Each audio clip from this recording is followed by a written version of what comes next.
सो भाई लोग, I hope you enjoying Agra travel series. तो इसी सीरीज में हम आगे बढ़ते हुए now we are going to Rambagh.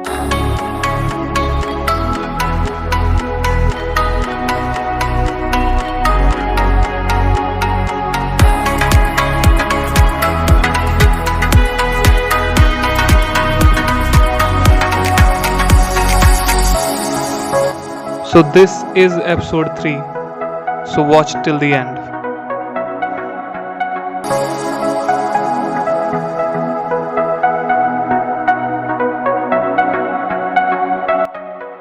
तो गाइज़ अभी हम आ चुके हैं यहाँ लोकेशन पर आरामबाग में।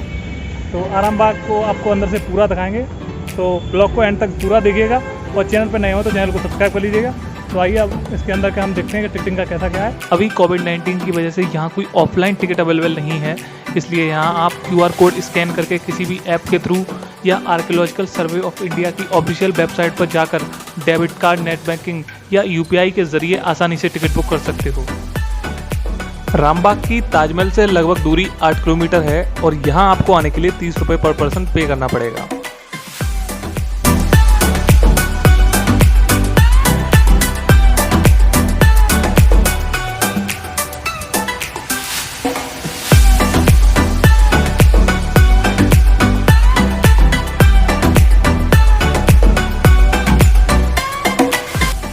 तो guys we are just enter in the Rambagh.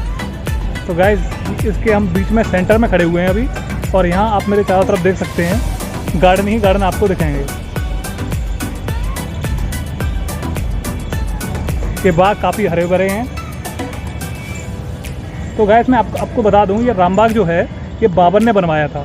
तो जितने भी आप जो चार बाग शैली में भी यहाँ पे जो भी गार्डन बने हुए हैं, ये सबकी शुरुआत बाबर ने की थी इंडिया में। तो क्योंकि मुग़ल काल के आप जहाँ भी कहीं भी हेरिटेज साइट्स पे जाओगे तो वहाँ आप गार्डन की चार बाग शैली आपको ज़रूर दिखेगी। रामबाग के नाम से पॉपुलर ये हरा भरा गार्डन भारत में मुगल वंश के संस्थापक बाबर ने बनवाया था। उसने ऐसे गार्डन कई समरकंद में देखे थे, इसलिए उसने भारत में 1526 ईस्वी में चार बाग योजना में इसको बनवाना शुरू किया।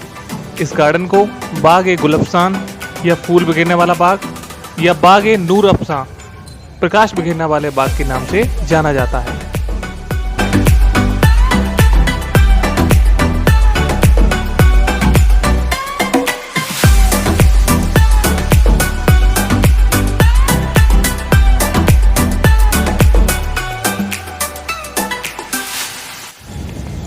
तो गाइस हम रामबाग में आगे बढ़ रहे हैं और जो भी आपको लोकेशन पड़ेगी उसके बारे में आपको बताता जाऊंगा।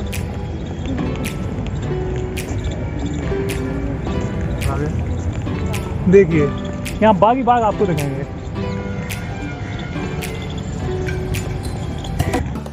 ऐसा कहा जाता है कि 1530 ईस्वी में जब बाबर की मृत्यु हो गई थी तो उनकी अस्थियों को कुछ समय तक एतमादुद्दौला के मकबरे के पास चौबजे में रखा गया था। इसको हम अस्थायी रूप से मकबरा या टेम्पररी टॉम भी कह सकते हैं। बाद में उनकी अस्थियों को काबुल भेजा गया और काबुल में ही फिर उनका स्थायी मकबरा भी बनवाया गया।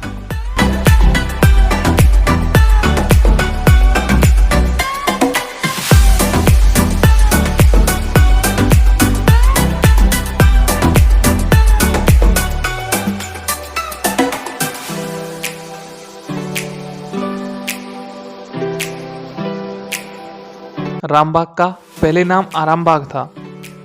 1775 से 1803 ईस्वी में जब मराठों का आगरा पर अधिकार हुआ तब उन्होंने इस जगह का नाम बदलकर राम के नाम पर रामबाग कर दिया।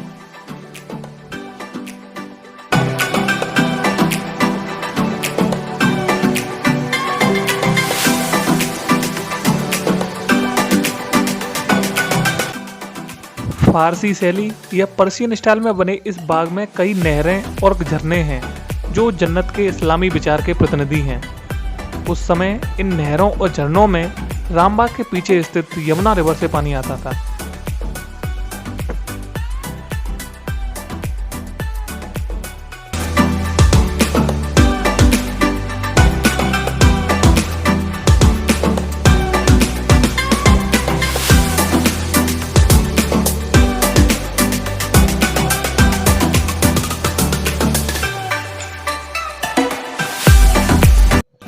और अभी जो आप मेरे सामने एक तरफ कक्ष देख रहे हो और दूसरी तरफ एक ये कक्ष है, ये दोनों कक्ष जहांगीर द्वारा बनाए गए थे, जो कि बाबर के पोते अकबर के बेटे थे। तो इस जगह का 1615 से 1619 के बीच में इसका रेनोवेशन या पुनर्निर्माण कराया गया था।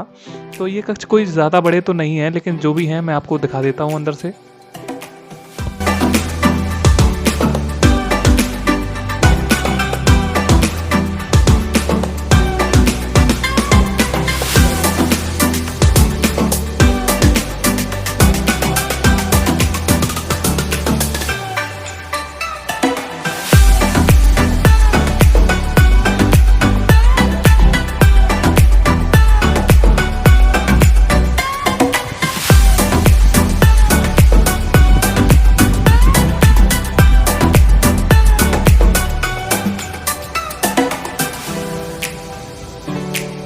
इन्हीं दोनों कक्षों के बीच में आंगन में एक बड़ा सा टैंक है, जिसमें फव्वारे लगे हुए थे।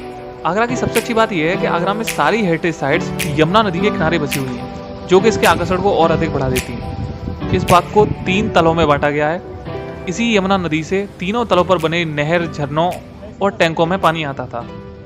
आगरे की गर्मी, तपती लू और धूल से बाबर इतना परेशान था कि उसने इन समस्याओं से बचने के लिए रामबाग के सबसे ऊपरी तल में एक तहखाना बनवाया, जिसमें नीचे नदी की ओर एक शीतल गृह बनवाया था।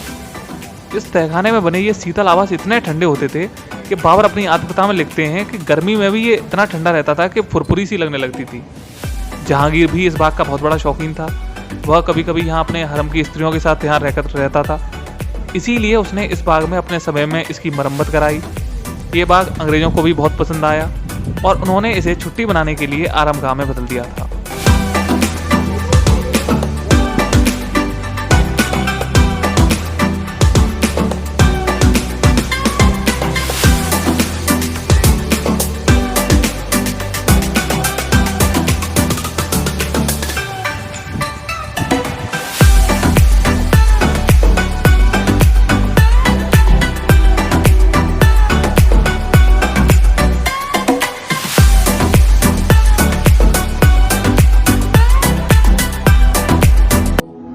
तो इसी तरह आगरा में हमने डे 1 में लोकेशन को एक्सप्लोर किया और अभी हम बहुत थक चुके थे और हमने जल्दी ही एक होटल गए और रात में वहीं स्टे किया, क्योंकि कल डे 2 में हम सबसे पहले एक्सप्लोर करने जाने वाले हैं Agra fort. So stay tuned.